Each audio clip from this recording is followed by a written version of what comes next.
Hi everyone, James Baek here, and it's time for some more VGC 2015 battles from the Doubles Battle Spotlighter. Today's team will be Mawa Hydreigon, Ludicolo, Entei, Mamoswine, and Thunderous Incarnate. We're going to find two battles and see how we do. Hopefully this team will do better than the last episode. We're going to find May from Australia, 1715 rating, and let's see our teams. We're going to see Scizor, Kangaskhan, Milotic, Gengar, Garchomp, and Volcarona. So I'm going to write this team down. It's kind of interesting to see two bug Pokemon.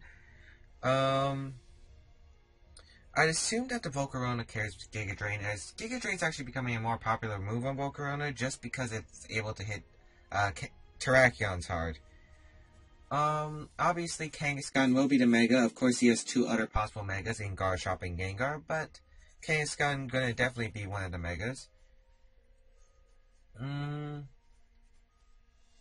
Let's see. I actually really like this. I'd assume his Scizor has Tailwind for speed control, and I would assume the Gengar would have Icy Wind and Taunt. That's my perspective of his speed control. Of course, his Volcarona can also carry Tailwind, which is an option.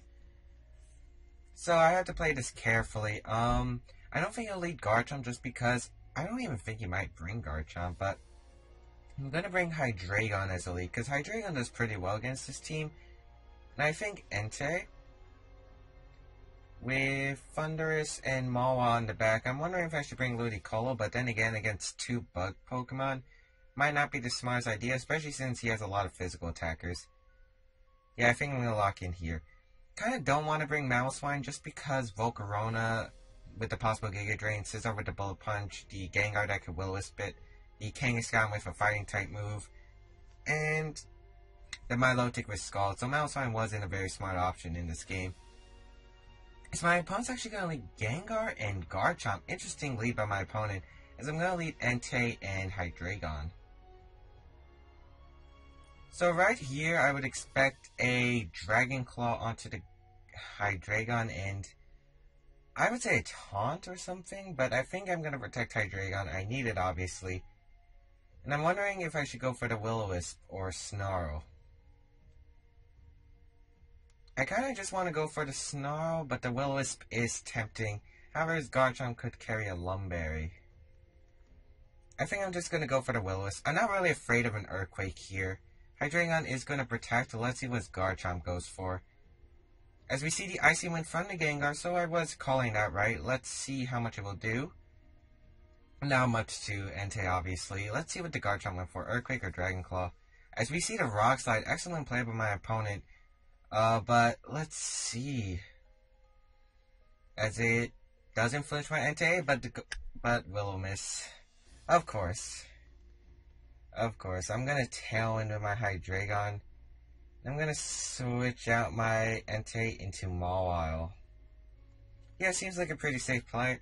I know Mawa can definitely take an Icy Wind and a Rock Slide combination. If he goes for the Earthquake, that might be troublesome, but hopefully he doesn't, as I will get the Intimidate off onto the Mawile, which is going to help a bunch.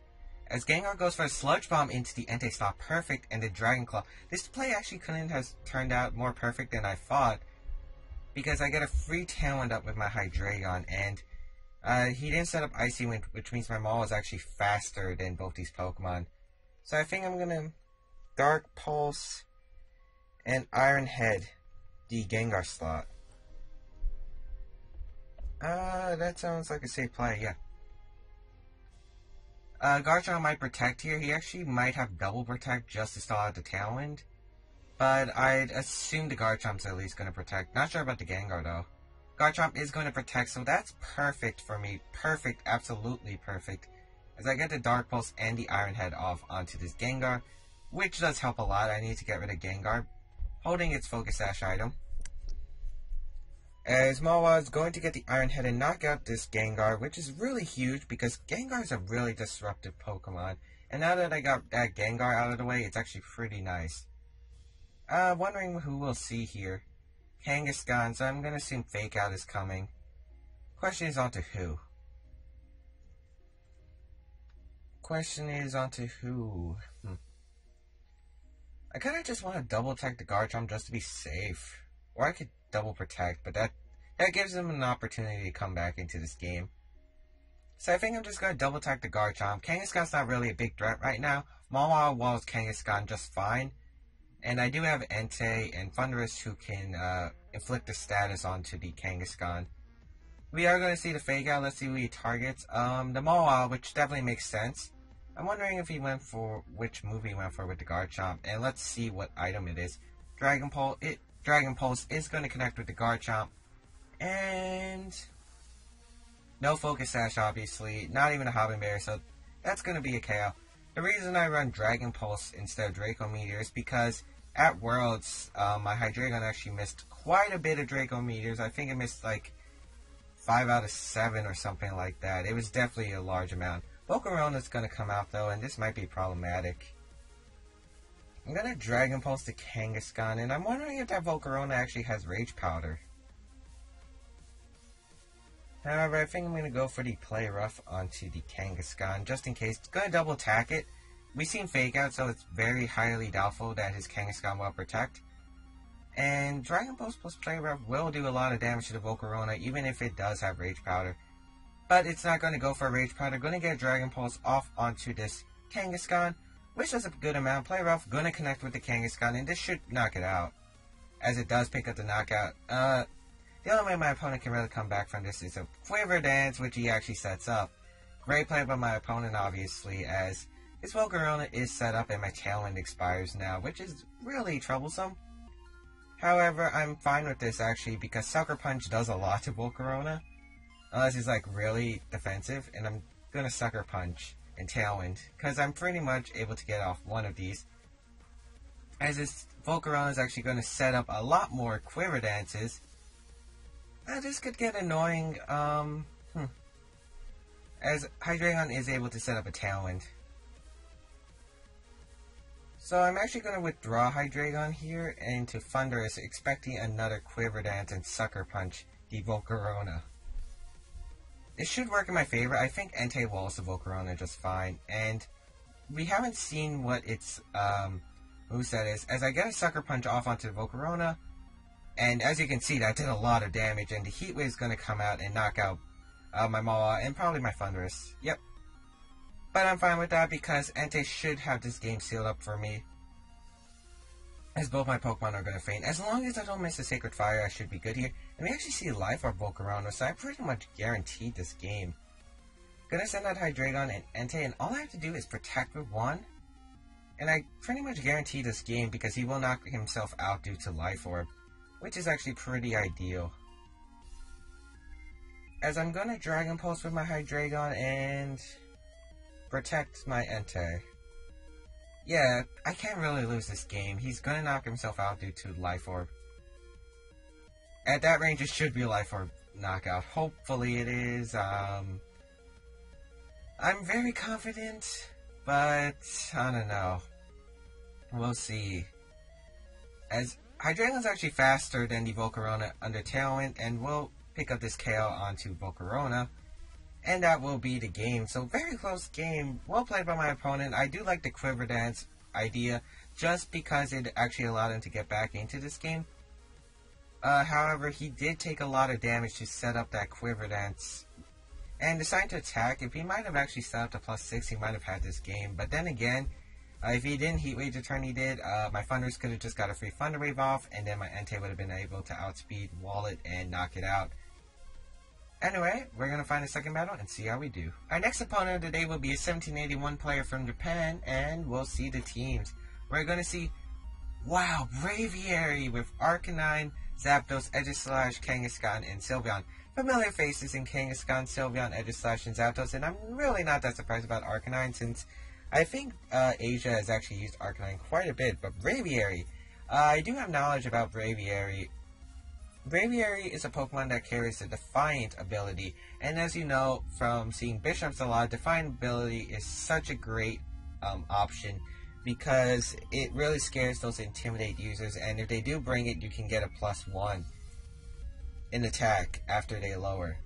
So this should definitely be interesting, and yeah, Kangaskhan will be the Mega Evolution as it's the only possible Mega. Really, I do like Mawa in this, but however, I'm going to have to worry about that Slash, the Arcanine, and the Zapdos, because those Pokemon will give my Mawile trouble. My Entei actually looks pretty solid in this. I'm actually thinking about leading Entei. And I actually like Mamoswine too. I think I'm going to lead those two. With Mawile in the back, and I'm wondering who should I bring as my last Pokemon. I'm thinking Hydreigon, but Thundurus is tempting for the Thunder Wave support. Oh, this is tough. Do I go Hydreigon or do I go... I'm also reconsidering my move options, but I think I'm going to go Hydreigon as my last Pokemon. Just because I can set up a Tailwind, and if I have to switch out into an Earthquake, Hydreigon's... Well, then again, Thundurus would have allowed me to as well. I don't know, it could have been either one, but I was feeling Hydreigon, especially since it hits Slash hard. We're going to see Kangaskhan and Braviary lead, which is alright with me actually, as I do get to lead my Mamoswine and Entei. I'm wondering who my opponent's going to fake out. It's probably going to be the Mamoswine, and he's going to, like, Brave Bird my Entei, so I'm going to Will-O-Wisp the Kangaskhan and go for the Protect. Or would that be the safe? Or should I just go for the safe play and double Protect, which is what I'm kind of wondering, but I think I'm going to Protect. Just to be on the safe side, Kangaskhan is going to Mega Evolve here. No surprise here. Wondering who would target. Maybe it went for a low kick onto my Mamoswine instead, which would make sense. Mamoswine is going to Protect here though, so that will help. And Fake Out into the Mamoswine slot. Perfect. And we see the Rock Slide from Braviary. I do know it got it, but I'm not sure how much it will do to Entei, as Entei takes it like a champ and gets the Will-O-Wisp off, which will connect with this Kangaskhan, thankfully. And Kangaskhan burn is huge, as Kangaskhan's not really a big threat anymore. Well, it should still be a threat, but still. I think I'm gonna protect... Well, should I protect Entei, or should I just go for the Sacred Fire onto the... You know what, I think I'm gonna double target. Then again, I kind of need Mamoswine. I need Mamoswine, I think.